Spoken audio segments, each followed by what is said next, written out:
Good afternoon, everybody. Thank you so much for joining us today as we discuss remote working. Today, we are joined by Susan Fisher and also by Jane Moores. If you one moment, I'm just going to add Jane again. It's our first time doing this, so please bear with us.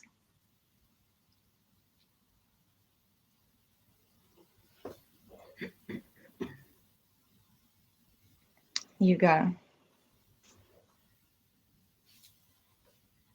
Jane ought to be joining us in a moment. So there you go. Hello, Jane. Hello, Susan. Thank you for joining us this afternoon.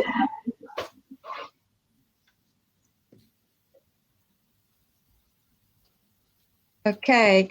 If I can just ask our audience, are you seeing and hearing all of us just fine? I hope so. So wonderful. Thank you. Thank you very much.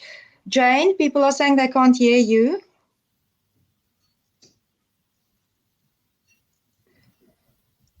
So, Susan, let's get going while we're still waiting for Jane to join in. Jane, you must just shout out once you are able to join us. Susan, you're joining us from the UK, and I was hoping that you could shed some of your genius light on remote working. So would you tell us a little bit about your introduction to remote working in the past and how it led you to be working from the UK today? Okay. So maybe I don't know this. Hopefully that will disappear. Anyway, so remote working is something I've been doing for almost 15 years now, actually. It started really way back in 2006. I accepted the role as Chief of Staff for Absa Bank at the time. And, a few months into this role, let's say about 7-8 months into this role, my husband one morning said he thinks that it's a good idea for us to relocate to Cape Town. So it came a bit as a shock because here I was, I just accepted the role as the Chief of Staff for HR, working with Lawrence Malachwa, the HR director at that time. And I had to go and tell him that I'm moving to Cape Town. And I always quote him. He said, "Sue, you don't have to sit on my lap to work for me. You can work from anywhere." And so I think the first time I was really properly introduced to remote and flexible work was through his visionary and his sort of open-mindedness that this can work. I think the reason why it worked for us is because we had a strong relationship. We understood, how to join forces and how to deliver for the organization. So I think that gave him quite a lot of confidence to sort of take that bold step. So how did it play out for me? I worked partly in one of the small branches in Paarl, and then mostly from my house. And then every third week, I would fly up to Absa for a couple of days to just make sure that the network stayed sort of alive. So that was the first real full-on remote role. At Visa, I did a lot of virtual working. I had a recruiter and I worked with her for 5 years. We recruited in 4 markets in Africa, and we only set foot in those countries once a year. Yet we managed to populate offices with talent. We managed to build relationships within those offices. Very often we started out with having no legal entity there and then had to find our way through how you set up a legal entity. And all of these things were done leveraging virtual relationships and then leveraging relationships on the ground. And then more recently, I joined 10X, an investment company in Cape Town. Last year, my daughter wrote matric and I did not want to travel into the city every day. So that was one of my conditions. I would gladly join the team and I would help out, but traveling to the city would not be something I could do every day. So I was met with really exceptional leadership insight, people who understand how to work flexibly, and also I think who's open-minded enough to take the risk of virtual working or telecommuting. So there I traveled in twice a week, and then 3 days I worked from home. And then I had to say the same to Stephen. I said, I'm now going to be in the UK for a couple of months because my husband is setting up offices here. And I was fully prepared to actually resign at that point. So he then said, no, Susan, I think it's okay. You understand us. We understand you. You know our organization well. And we would prefer that you stay on, even if it is in a virtual capacity. So today I am an executive member of 10X. I attend my meetings all via VC, and I work with my team predominantly via Skype, all sitting in a little apartment in the center of London. Wow, that sounds super exciting and worldly. Jane, have you joined us again?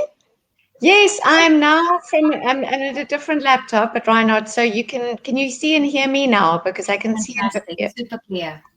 Just We are perfectly. currently encountering the challenges of remote work and overcoming them as we speak.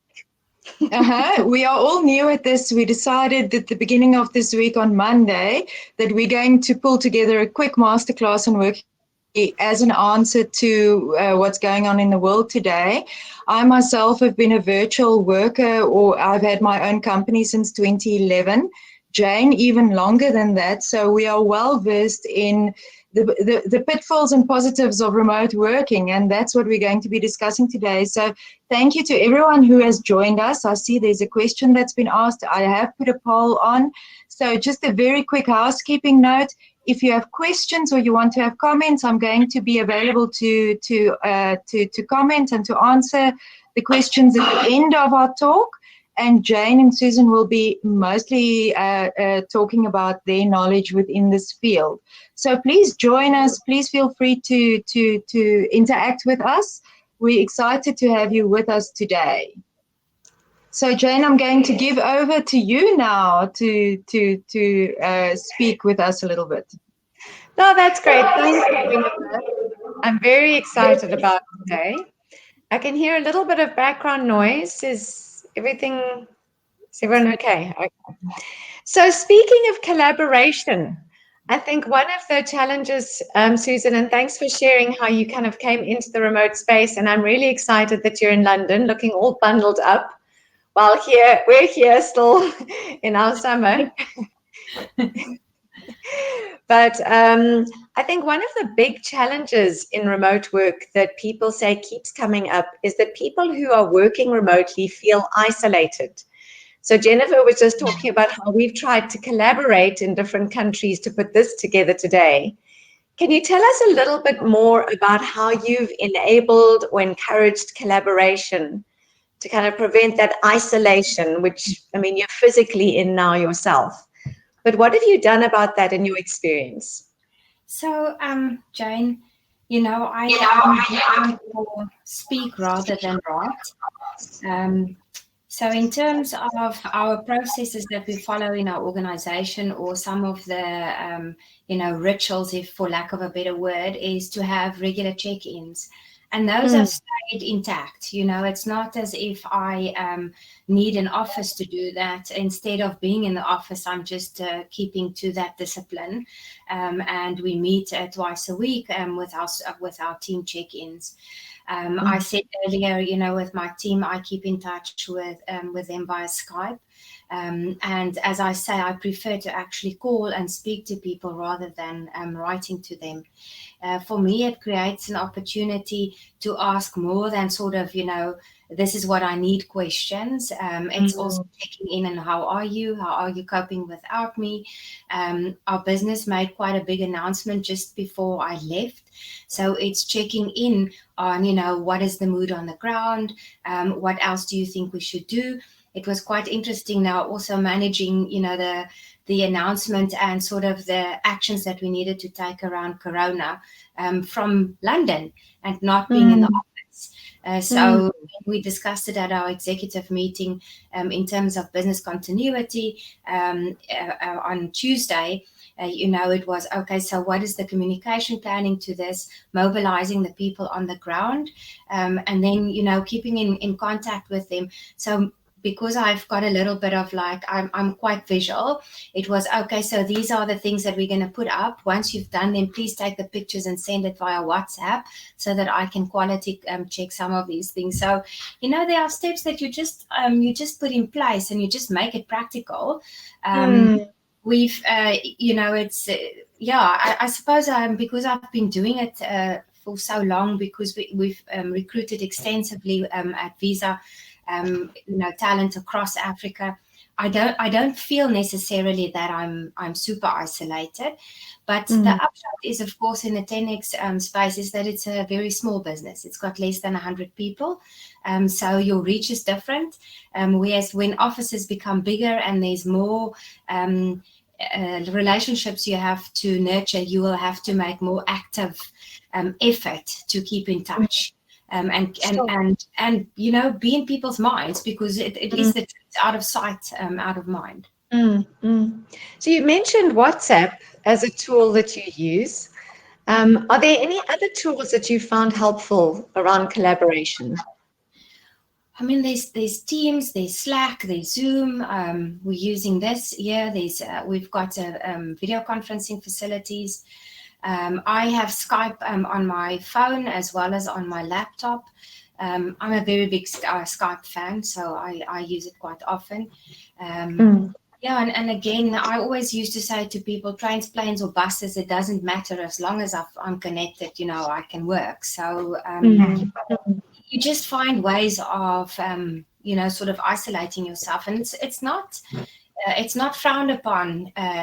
People accept generally these days that working travelers pause in the areas and they continue their day jobs there. So I think it's quite accepted. And I like that you want to keep it personal and visual, because I think sometimes, we've all seen with emails or with text only, so much can get lost and so much can get misinterpreted, especially around voice tone or intention. So I think that's so important to keep that connection, the way that you're doing it, keeping it personal. I think another, I've been looking at remote work. I mean, one of the killers, they say, is isolation, which I can see can be overcome with collaboration. Another one that is seen to be a killer is burnout, because they say that people who work remotely are not necessarily, their first kind of drive is not necessarily to go and binge on Netflix. It's actually to work harder and to try and really prove themselves as being dependable and productive. So what have you found or experienced around that? So maybe just drawing on my ABSA experience first. And firstly, let me make the point around isolation. I was privileged enough to be immersed in the organizational systems for at least 8 to 12 months before I stepped away working fully virtual. So that lays a foundation there that creates on-the-ground partnerships for you. I think it is definitely much more difficult if you are now part of a team and you've never actually met them in person, I've never seen them or very seldom see them. So you may need to think differently around how you then build and maintain those relationships. Burnout, Jane, definitely. At AXA, I always felt initially rather guilty that my leader was so open-minded and gave me this opportunity. And your instinct is to say, like, I can never disappoint this person, and so you go almost in overdrive. So you get up earlier, you respond late at night. And if you do that over a sustained period, you can actually feel it catch up with you. So, I think one must just follow some of the very simple techniques and some of the very sort of straightforward advices. Is if you have to switch off, you really have to switch off. the one thing that is really important is to have a demarcated workspace. So don't work on your bed and then in the bathroom and then you're at the kitchen table, because then there is no psychological divorce between what is work and what is play.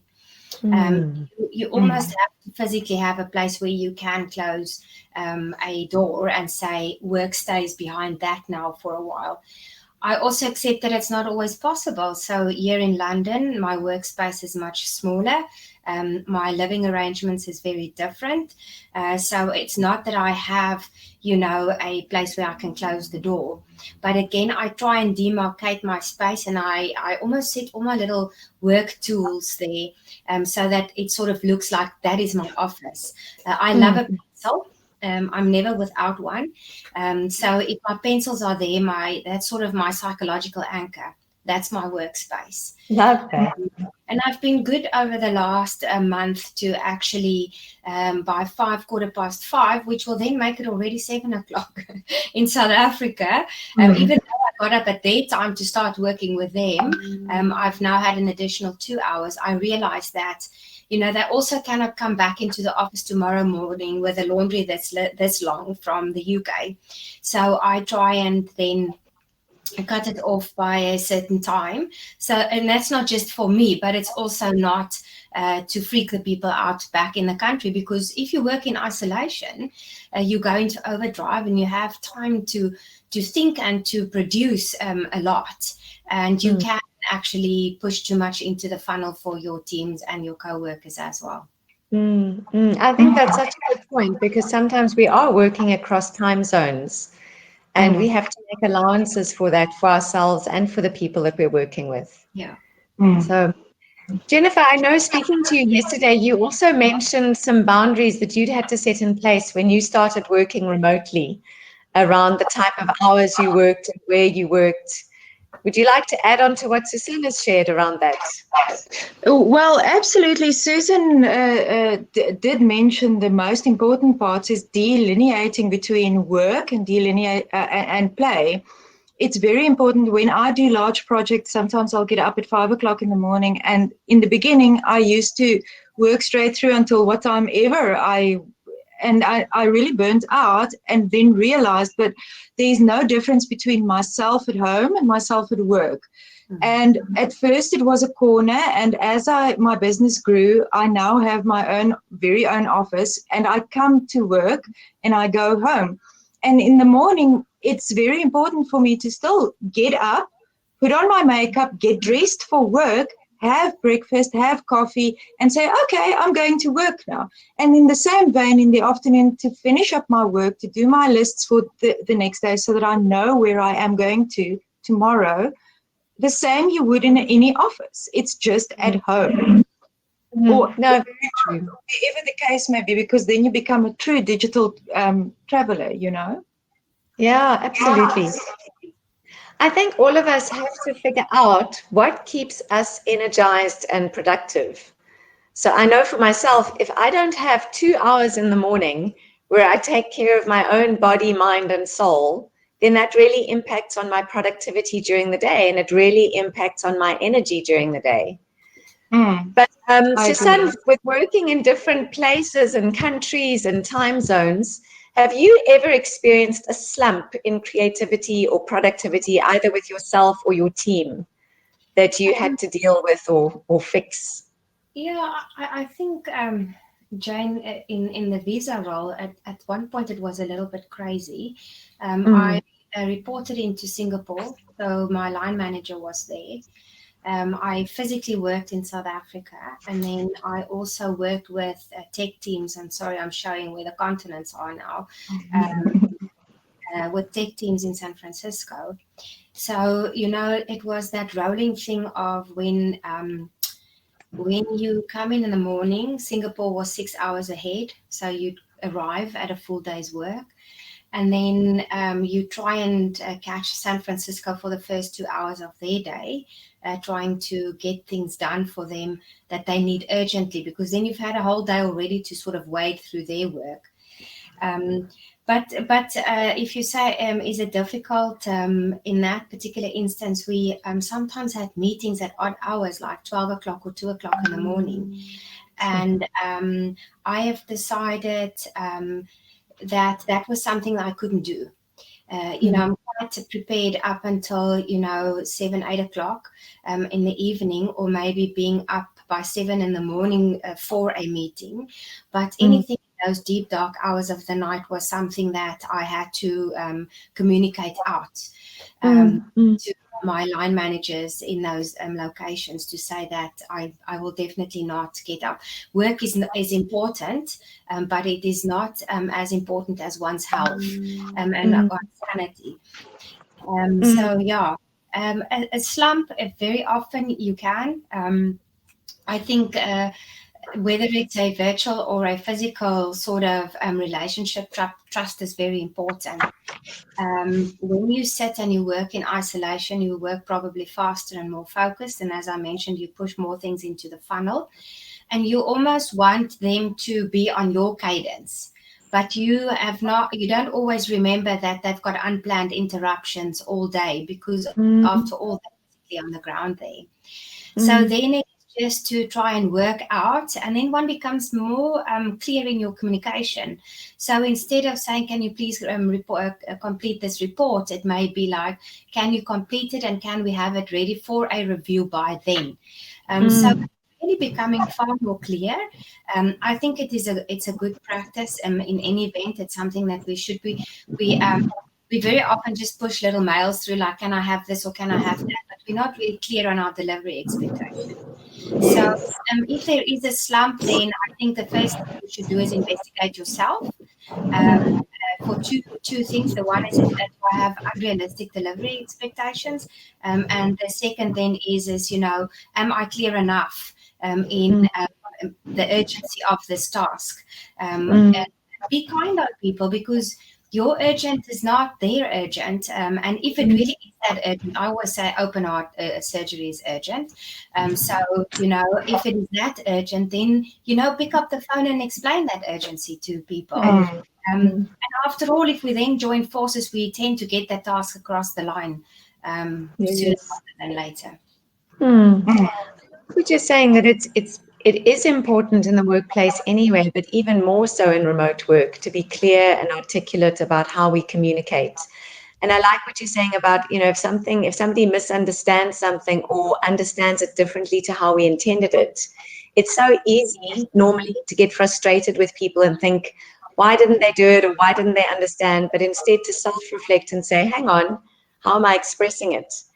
And I think with working globally, what we found as well is that we need to be careful that we don't use slang or kind of South Africanisms that we will understand, but now somebody in a different culture doesn't know, like we once said to someone, so, you won't do this, unless you get hit by a bus. And they thought, hit by a bus, what does that mean? But we can so easily use our own way of speaking in our culture and forget that someone else isn't translating it in the same way. I think there's a third kind of format of remote work that people have identified, and that one is there's the isolation, and then there's the burnout, and then there's another one, micromanagement, which is such an interesting one for me, because something I know you've done really well, Susan, is you said you've built trust remotely and flexibly. So with your teams that you're working with here and in other countries, and they say that building trust is the antidote to micromanagement. But many people say, I don't want to work remotely or have my teams work remotely because I don't trust that they will work. So, earlier you said you loved that in ABSA your manager was so open-minded, and that actually what made you want to work harder. Yeah. But tell us a little bit about the trust aspect and how you've created that, how you've experienced it. I mean, remote working may come to people in different ways, right? So it may be there may be a different catalyst than there was to mine. In both my instances, there were the specific reasons that we're moving province, or in this case, we temporarily moving country. I did come off a base where I held already very strong relationships within those two organizations. So that was useful. If I translate that into a third organization where I worked more with virtual teams across many locations, again, I think the trust there came for me, or was built in two ways. The one is delivery, without burning out. And the other is the willingness to actually try and understand what needs to be achieved. It's not just that you work with a virtual team, you are now also confronted with different languages. You are confronted with time zones. You are confronted with cultures and beliefs that are different to yours, pace of delivery that's very different to yours, or that is even faster than yours. American mentality is it's now, and now means now. And as you know, South Africans, we like this word now, well, be there just now, which could mean anything from 8 o'clock in the morning until 10 o'clock at night. So, but for an American, that's very literal. It's now. So, there's other things that you have to do, but it's in fact, what is the thrill? The thrill is in having the ability to be like a chameleon and to figure out what will work for those people. So I very quickly figured out with the Americans that now means now. That with the Singaporeans, they really did not like confrontation. So if you asked, we used to ask things. I would first always start with, "How are you? How's your family? How are you getting on with this task? How can I help you?" And so definitely the pace of delivery in Singapore was very different to the pace of delivery in America. And then also the language came into play. But you find a way, you figure it out. You try it this way, then you realize that doesn't work, then you come this way, then eventually you figure out. I mean, there again, just to quote for the HR professionals there with relocations into and out of Singapore, I had a terrific partner, and we managed, and incidentally, she's also Susan. So I referred to her as Susan S, and I was Susan F. So the S and the F, you had to work together. And we relocated quite a number of people into Australia, into other parts of the East, and also to America and Dubai. But we found a way of working. So we spoke that we had our domain expertise in common. When I visited the country, I would make a point of it to actually visit her in her office.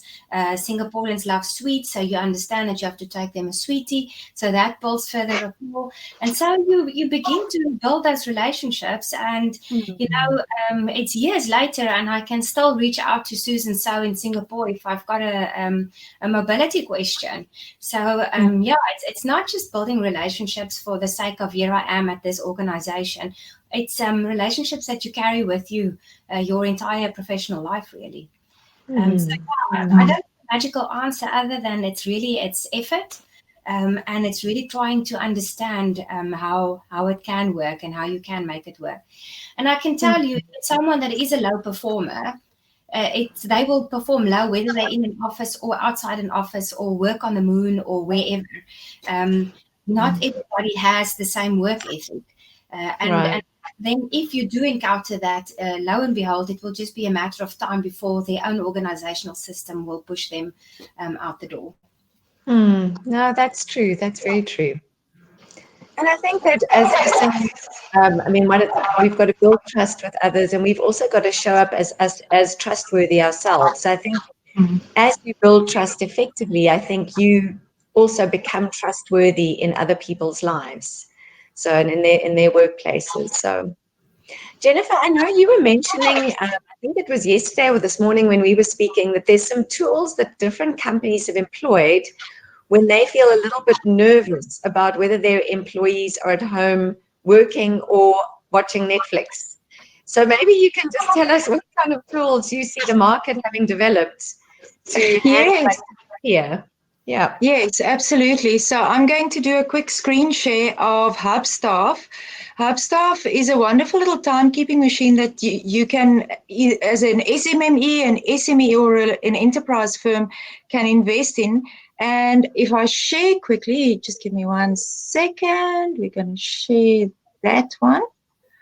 You will see that I've signed up for HubSpot.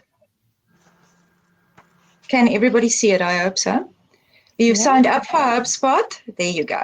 And what you can see over here is the timesheets. And if you look at the activity, this time management software can actually take screenshots. So the most important thing would be that you would want to have your people working on a work machine, number one, so that it's not a personal machine. And then you would want to have software like this installed in the beginning, because you're doing your timesheets, you're really seeing where people are spending their time at work. And that goes a long way to explaining the trust issue. So this is hubstaff.com. If you're a person working on your own, you can go for harvest time. I will put the links in the comments for you if you want to go take a look. But these are the types of tools and applications that's out there to assist us when we are working and creating trust as teams. Yeah. And I liked what you said this morning as well, I think, about how everything has a digital twin. That just because you're logged Absolutely. into a cloud to work, it doesn't mean that there's no play place or relaxation area there either.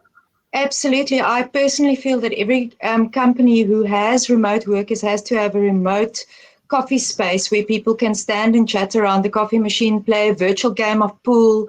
You know, the same way you would take a break at work, you need to take a break as a remote worker too and interact with other people. Mm. Mm. I think a lot of people have, moved into the remote space. I'm sure a lot of the people even listening in on this webinar would be able to share things that they found have really worked for them. I know in the recruiting space, we especially find, I know Hung Lee has really shown, a lot of generosity and sharing of information with people in the recruiting world through his Hung Lee's recruitment brain food larder. And we were Yes, talking about, that's a British term, that larder idea, not the pantry, the larder. But yes. how if you go in there, there's oodles of information, so much information around how to be more effective as a recruiter, which is great. And we're seeing video interviewing and with virtual onboarding. We see with Elman Lamprecht and Kogo and what they're doing about being able to help companies onboard people in a virtual way, remotely, not having to actually come into the office. Yes, that was very interesting. Interviews where we have avatars interviewing people. So it's amazing to see all of the things that are happening. And I think that in this space, I mean, I know, for example, Reinhard Moores does a lot of coaching around helping people be more resilient in these times of uncertainty and chaos and people needing to move and change the way they work and maybe start working remotely. But maybe what are some of the tips that you can share as we end off for people who are wanting to start working remotely and just, not sure how to start or not sure how to make that effective? I'd love to hear from both of you, 1 or 2 tips that you can share with those kind of people in that situation. So Susan, would you like to share something first? I think, Jane, for me, it's very simple. For anyone to be success, it is about delivery. Whether that's virtual or whether that's physical presence, it doesn't matter. You will be known by the work that you produce and the quality of what you produce. So, if you wanted to work remotely and if it's something for you, first of all, I think it's fantastic.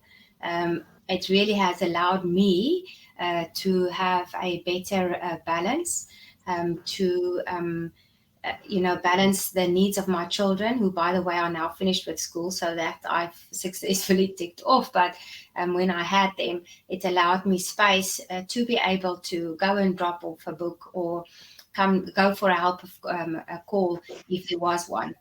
So it had a lot of upshots for me in not being, not having to travel in in really loathsome traffic in Cape Town has been extremely helpful, in terms of, my own sanity, although one can find ways of dealing with that and work in the car as well if you want to. But I mean, it's given me 2 or 3 hours extra a day to work with. So if you want to do it, there's really only two things I would say or want to leave with you. Is the one is please make sure that from day dot you demarcate your workspace, because whether you think so or not, it does have a psychological impact on you, and it will help you a great deal with managing, to close the door or to go into lockdown for the times that's your family's time or your own time. And the second is that, as I said, I started off with delivery, and be prepared to deliver. I think the one thing that isolation or working by yourself also allows is deep thinking. And innovation and creativity. Now, I know that some people do need teams around them, and you can still get that on your Skype meetings, and you can still maybe once or twice travel into an office. But once you have that, really go into it deep, because you do really good quality work when you have incubated yourself in a space. Excellent. Okay. Thanks, Susan. Very good advice. Jennifer, from your side. I absolutely Any agree with lasting tips? Susan where this is concerned. From my side, I would say the first thing is to manage your online presence. You have to be professional. You have to have integrity, because you have yourself to sell online. So once you start going remote and digital, everything that you do is there forever. That's the first thing, integrity management. And the second thing is that you have to pace yourself. You are home, you have an extra 2 hours or 3 hours or whatever.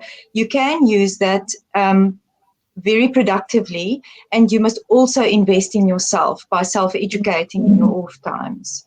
Yes, very good advice. Thank you. I think whenever anyone mentions online and make sure, you've got a good online presence, I always think Alzette Farie, who I know is listening in on this webinar. But she Absolutely. handles a lot of social media presence and marketing for people in the recruitment industry and for us as well. And she does a great job with that. So sometimes I think it is something that can be difficult to do on your own. So if you do need support from someone, then I think it's very helpful to have people like her in the industry who can do that. So yeah, I think that's all very true. And for myself, I would just want to reaffirm the idea that we've got to look after ourselves, that in the end, we're the ones who need to produce, we're the ones who need to deliver. So we've got to figure out what helps me be energized, top of my game, productive, and really make sure that we're not neglecting that and just trying to produce. So Absolutely. thank you. Thank you so Jennifer, much, I know we Jane. wanted us to have a bit of time for some Q&A, so it's 22. So yes, over to you. Thank you very much. Susan, we really, really enjoyed listening to your experience. I think there's few people who have worked across countries and time zones and still are as happy and healthy as you are. So thank you and enjoy London. Thanks. Yes, absolutely. Thank you so much to Jane as well.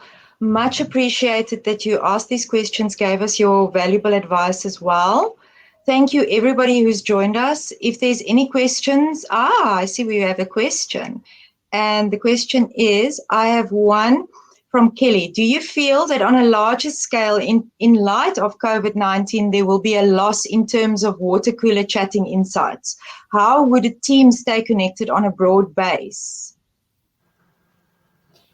Susan, what do you think? I actually looked at some of the World Economic Forum material yesterday, and most certainly I think so. Maybe just something amusing. I met a colleague who I haven't seen in 10 years. We used to work for a bank in South Africa. She's from here. And as we walk up to each other, she said to me, I want to hug you, but I can't. And we instinctively put our foots out because the foot tap is quite so we tapped feet, and we got on with our conversation. And and it's quite interesting now that I reflect on it. The behavior. We met in one of the British art museums here, and the first thing I did was I pulled out my Dettol wipe and I quickly wiped the surface, and we just had our meeting, and when we left, we did the elbow. So I think the remarkable thing about any crisis situation is that humans are highly adaptable. And so I think, yes, we may be inclined to hang on to those coolers less, but we're also remarkable in the way that we adapt. So World Economic Forum actually said, if you have a crowded office, you may want to contemplate strategies like who can work from home, and then put more than 1 meter distance between people, so that if they do cough, they don't cough all over each other. I think it's quite okay for all of us not to shake hands at this point in time and to make light of it. I think it's perfectly okay to have a bit more distance between us. I think for me it was remarkable.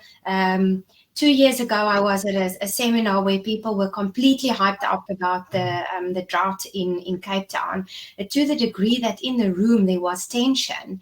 And actually, at that point, I remember saying to my colleague, watch the humans, they will adapt, it will be okay.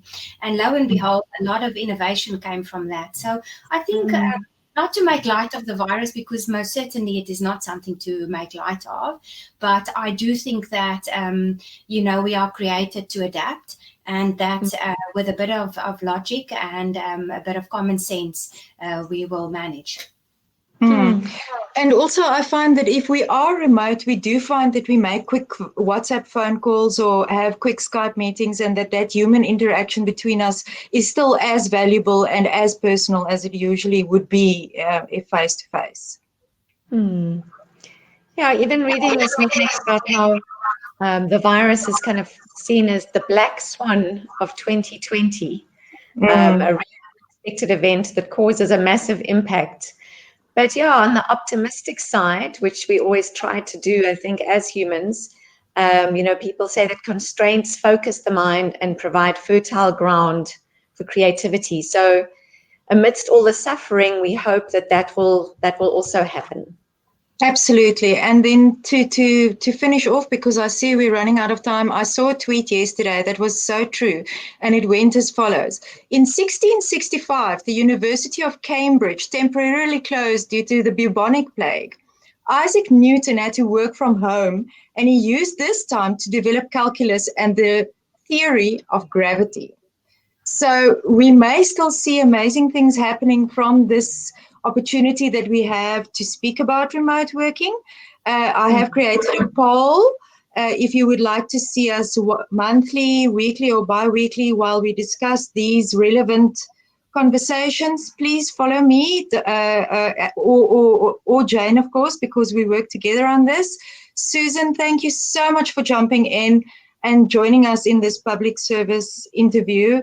It was really amazing to speak to both you ladies. Jane, thanks again. It's always great to work with you, and have a wonderful afternoon. Yes. Thank you, everyone. Bye. Bye-bye. Enjoy the snow.